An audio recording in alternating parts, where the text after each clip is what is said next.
so excited this morning because I get to show you just how I prep my fruit in a jar.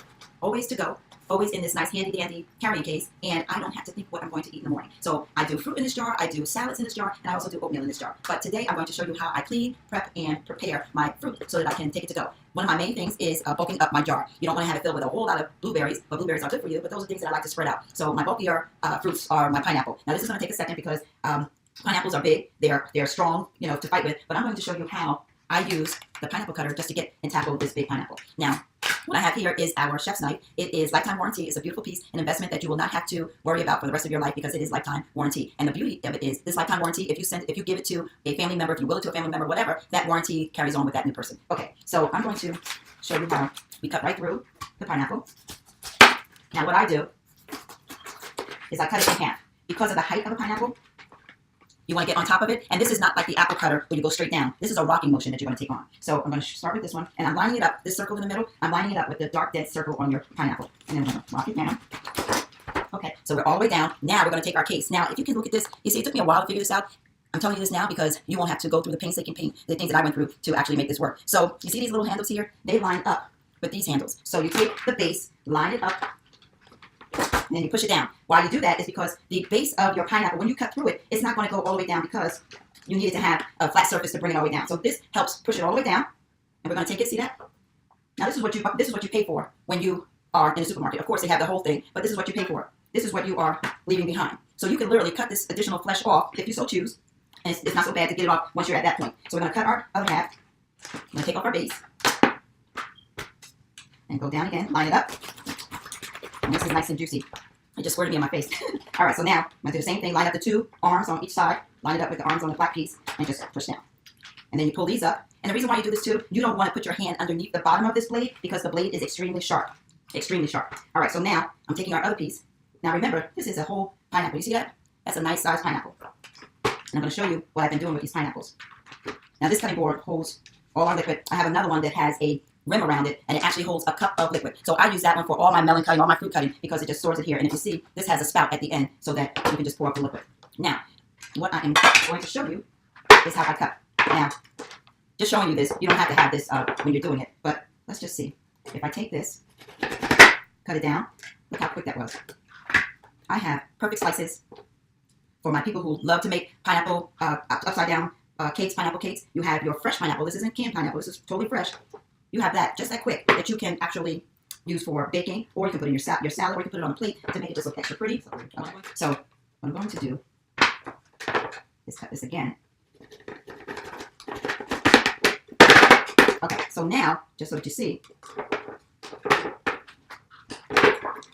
what I've done is we have this perfect size to make jars. Okay, I'm going to put on gloves now because this is where it gets messy. And this is my own personal jar, so it is not so critical that I have on gloves because I'm really going to be the only one eating this. But as I cut for the bigger bowl, then we'll definitely need gloves. All right, so I'm going to put my blueberries at the bottom. They're whole. They're not cut up, so they're going to be more dense. They're going to allow for our fruit to hold up. So if I'm making this jar and if I don't plan to eat it for a couple of days, at least my blueberries will be at the bottom.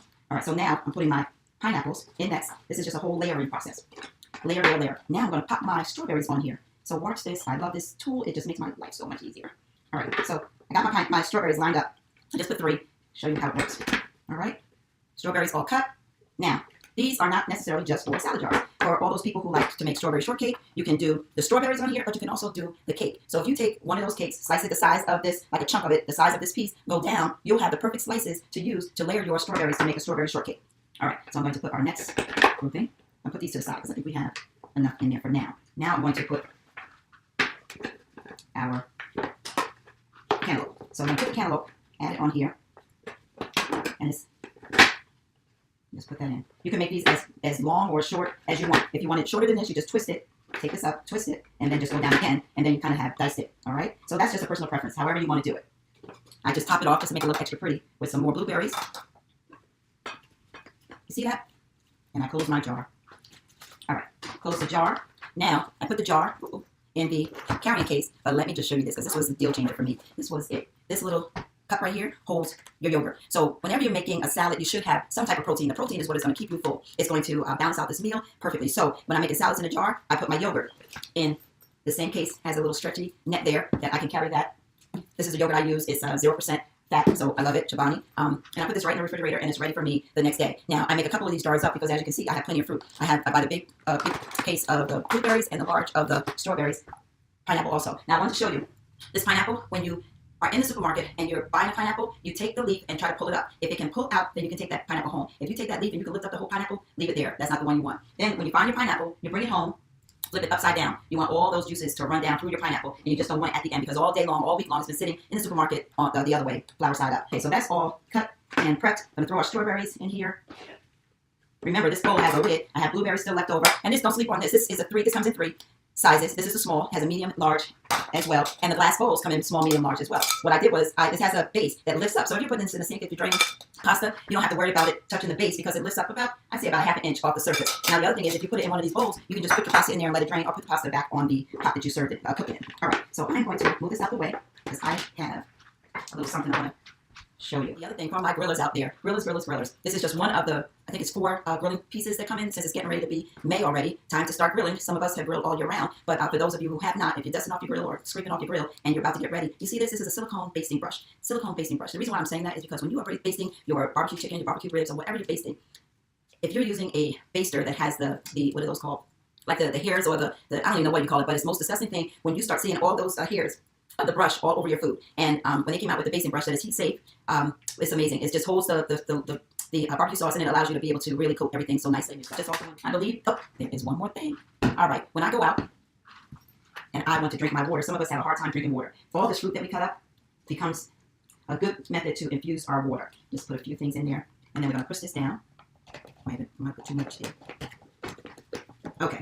So now, with this in the fridge, you can infuse your water or just take it with you. By the time you start drinking it down, it'll be fully infused and a nice, healthy ounce of water. And then don't throw away the fruit. The fruit is still good for eating. And you have just a balanced meal. All right? If you have any questions, just want to let you know, this is going to conclude our show. I've enjoyed every bit of it. It's been tough because of the technical difficulties that I've had. When you're doing virtual, that's the worst thing, to have technical difficulties. But we got through it. It's getting ready to be the end of the month. We're about to close tonight at 10 p.m. So I truly, if you're interested in getting anything, and I'm not trying to push you to get it, but if you see something that's going to make your job easier in the kitchen, then by all means get it. Thank you so much. Take care. Bye-bye.